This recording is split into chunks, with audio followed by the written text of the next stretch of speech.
Welcome YouTube, I'm Nick Boris, and I'm really happy you're all here. This channel is dedicated to helping you grow from a foundational level of photo and video to advanced techniques, expanding your knowledge on the business side as well as the gear side, but most importantly, answering your questions to bring you the highest value of content. Today we're going to be talking about the 5 most common mistakes to avoid when buying gear as you enter into the photo and video world.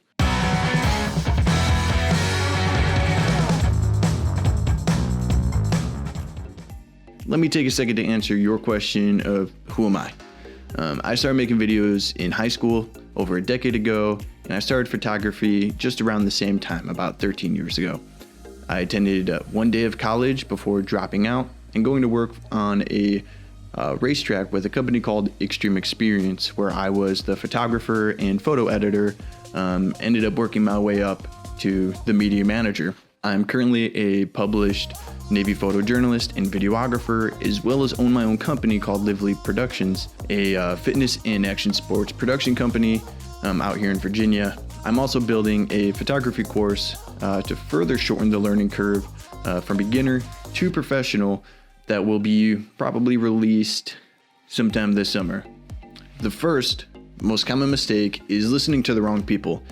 Today, there are so many outlets to find answers to your questions. The unfortunate thing is a lot of them are not qualified outlets. When you are listening to advice, even this video, you should be asking yourself questions such as, is this person qualified to be giving advice? Can I see they know what they're talking about? How long have they worked in this field? What level of success have they garnered? Are they proficient in their own gear? If you can't answer yes to the questions listed here, then you should probably continue your research. Don't buy something just because you see somebody else has it. It may not be the right tool for you, so let's make it clear and don't ask your casual friends unless you have one who is a proven professional, like in the field that you are currently interested in. Call up camera shops, join Facebook groups, comment on YouTube videos with people talking about gear you're interested in, and do the same thing on Instagram. The second most common mistake is not knowing your interests or your niche. I'm going to start off from a consumer or hobbyist perspective. If you're just getting started and you don't know what it is you really want to shoot and you want to play around with your camera and a whole bunch of different styles, you don't really have to, do a whole bunch of research or have all these questions answered for you. But if you're thinking you might want to make prints for family members, videos for friends and family, maybe make a couple extra, dollars on the side, then I would continue to listen to this video and take notes. If you're just starting out and you're not sure what you want to do, that could lead to making bad purchases. You'll buy gear you never use, and then you'll have to sell that equipment to have the money to buy the gear you actually need. So take the time to figure out what it is you really want to do, and then go ahead and buy the gear as you move forward from that point. Go research some artists that are already in the topic interests and see what type of gear and brands they're using, as well as what type of lenses that they're using. A good piece of glass brings a higher value than an expensive camera body. Lastly, do not be afraid to buy used gear. I recommend buying from companies like B&H and Adorama, or any qualified camera dealer, seller, whatever. The third mistake is giving into bargain sales. This is simply marketing. Their goal is to sell you on their products and get you to spend money. Don't fall for these. They're flashy ads and it's a trap. Most of the time, these sales, bargains, bundles are too good to be true.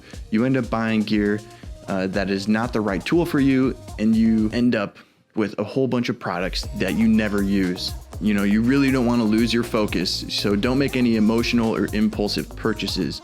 Walk away from that camera shop or that website with the tools you went in there to purchase in the first place. The fourth mistake is overthinking unimportant items. You have the camera you want picked out. Now you have to figure out the rest of the tools that you need to get started. You'll need extra camera batteries, tripods, lights, microphone, flash, reflectors, gimbals, steadicams, sliders, drones, hard drive, editing computers, expensive software to begin editing, lenses, external recorders. There's an infinite amount of gear and tools, and they all serve different purposes. but make sure you know the purpose for the tools that you need. Start with the basics. For example, one of the most common starting points is landscape photography. For this, you may need a camera, a wide lens, a polarizer, neutral density, filter, a tripod, memory card, and then of course, maybe an extra battery, a computer to edit it on, and then some software to edit those photos in. And this stuff can hold you off for a while as you grow and you peak out to the point where you need to expand with more gear, reach different levels of creativity.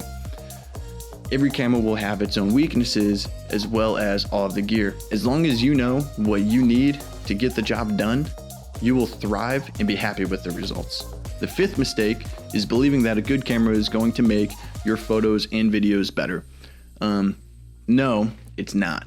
However, I will say, yes, there are certain aspects to higher grade cameras. This is why they cost the prices that they do. There are benefits to them.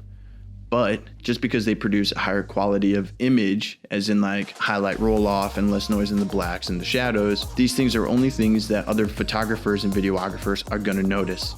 So what you should be focusing on in the beginning is the fundamentals. So exposure, white balance, shutter speed, frame rate, picture profiles, composition, your focus. You need to hone your skills with the tools to let your creativity be best displayed to the world around you. The tools aren't going to hone it for you. The art is within you. The camera's job is just to display it. And as you hone your skills, you'll learn more about your camera. You will notice an uptick in your skill level. So all in all, be thorough. Do your research, define your needs, read reviews, ask professionals, and work on the fundamentals. Bonus mistake. All right, some bonus content for you. But before I get into that bonus content, I hope you guys are getting a ton of value from this episode. And if you haven't already subscribed, it would mean the world to me if you did, or left a comment and a like. And if you know someone who could benefit from this, do a good deed today and share it with a friend. If you didn't find any value in this so far, leave a comment as to why and what you would change so that I can grow in providing higher quality of content for all of you. The bonus mistake is not practicing enough. Practice, practice, practice. You need to be practicing in order to find your eye in your field. A good photographer and videographer brings their camera with them as often as possible. Do photo and video challenges. Look at different artists and try and recreate what they shot. Reverse engineer, the things that inspire you, and just never stop expanding your knowledge. I make YouTube videos and started a podcast for a lot of reasons. One of them being it keeps me accountable to stay creative while also helping you guys stay creative. And together, keeping each other accountable, we can continue to be creative. And, I love that. So remember, the best way that I can answer your guys' questions is by reaching out on Instagram, either at Close Up Podcasts using hashtag #CloseUpQuestion. You can DM me there also. Facebook is Livli Productions, Livli Productions. You can also reach me on my Livli Productions Instagram if you wish to, and you can see some more of my work. And I'll see you guys next Tuesday for the next episode. Love y'all.